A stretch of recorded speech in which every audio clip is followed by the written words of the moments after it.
जय श्री कृष्ण।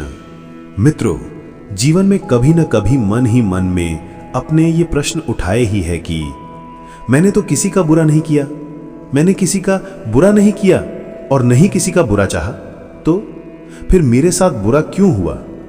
क्यों किसी को अन्याय झेलना पड़ता है जबकि वह सदा ईमानदारी और भलाई के मार्ग पर चलता है? क्या यह संसार अन्यायपूर्ण है? क्या ईश्वर सो रहे हैं या फिर इसके पीछे कोई गहरी योजना है जिसे हम समझ नहीं पा रहे? आज हम इस प्रश्न का उत्तर भगवत गीता की वाणी से जानेंगे, श्री कृष्ण की उस दिव्य दृष्टि से जो अर्जुन को रणभूमि में भी शांति सिखाती है। मित्रों, कुरुक्षेत्र में जब अर्जुन ने कृष्ण को प्रश्न किया तब कृष्ण का उत्तर, अर्जुन ने कृष्ण से कहा है, माधव, मैं धर्म के लिए लड़ रहा हूं, फिर भी मेरे अपने ही सामने हैं, क्या ये उचित है? क्या मुझे बुरा फल नहीं मिलेगा? तब श्री कृष्ण मुस्कुराए और बोला, अर्जुन, कर्म का फल तुरंत नहीं दिखता, परंतु वह सदा न्यायपूर्ण होता है। जैसे बीज बोने पर फल आने में समय लगता है, वैसे ही कर्मों का परिणाम भी अपने समय पर आता है। मित्रों, गीता में कहा गया है, कर्मणिये अधिकारस्ते मां फलेषु कदाचना, मां कर्म फल हेतुर्भुर्मा ते संगोस्त्वत् कर्मणि। कृष्ण कहते हैं, तेरा अधिकार केवल कर्म करने में है, फल पर नहीं। तू कर्म के परिणाम का कारण मत बन और कर्म ना करने में भी आसक्त मत हो। मित्रों, आइए आम लोगों को कुछ कहानी सुनाते हैं। अच्छे कर्म का पहला उदाहरण, एक साधु था, शांत, भक्तिमय, दयालु। हर सुबह वह गांव के बच्चों को शिक्षा देता, भूखों को खाना खिलाता और रात को भजन करता। एक दिन उसकी झोंपड़ी में आग लग गई, सारी मेहनत, सारे ग्रंथ जल गए। गांव वाले बोले, इतना अच्छा आदमी फिर भी इतना बुरा हुआ, ईश्वर कैसे न्यायी हैं? साधु मुस्कुराया और बोला, ईश्वर अन्याय नहीं करते, जो दिखता है वही सत्य नहीं होता। कुछ दिनों बाद खबर मिली, उसी रात डाकू उस झोंपड़ी को लूटने वाले थे, लेकिन आग देखकर वे भाग गए। साधु का प्राण बच गया। वह बोला, कभी कभी ईश्वर हमें हानि के रूप में सुरक्षा देते हैं। दूसरे जन्मों का प्रभाव। कृष्ण कहते हैं, हे अर्जुन, आत्मा न जन्म लेती है न मरती है, वह केवल शरीर बदलती है। वासांसि जीर्णानि यथा विहाय नवानि गृह्णाति नरः पराणि, तथा शरीराणि विहाय जीर्णा अन्यानि संयाति नवानि देहि। अर्थ है, जैसे मनुष्य पुराने वस्त्र छोड़कर नए पहनता है, वैसी आत्मा भी पुराने शरीर छोड़कर नए शरीर धारण करती है। इसलिए कभी कभी अच्छे लोगों को बुरा फल उनके पिछले जन्मों के अधूरे कर्मों का परिणाम होता है। ईश्वर हर आत्मा को संतुलित करते हैं।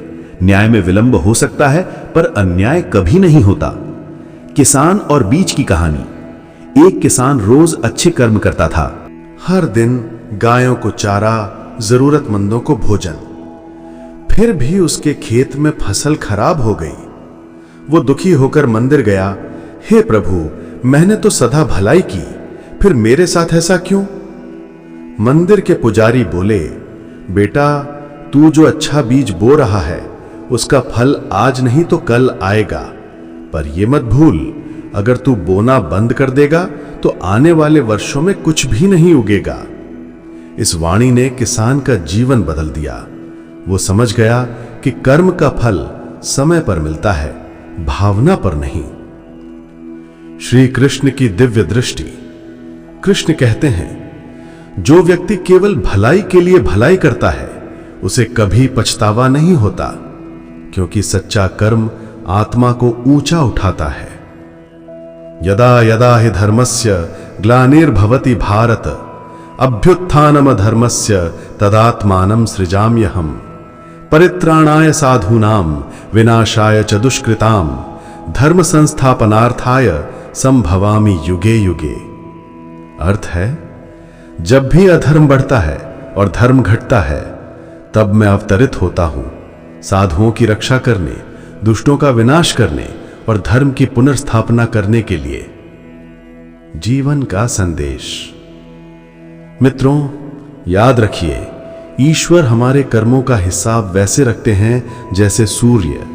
वो सब पर समान प्रकाश डालता है, पर हर व्यक्ति को अपने पात्र के अनुसार ही प्रकाश मिलता है।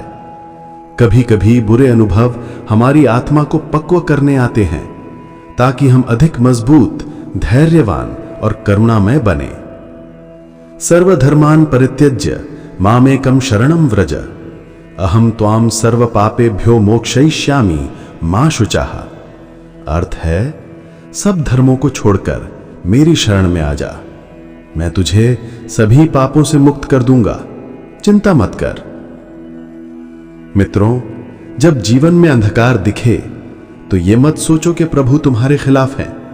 सोचो, शायद वो तुम्हें उजाले की दिशा दिखा रहे हैं।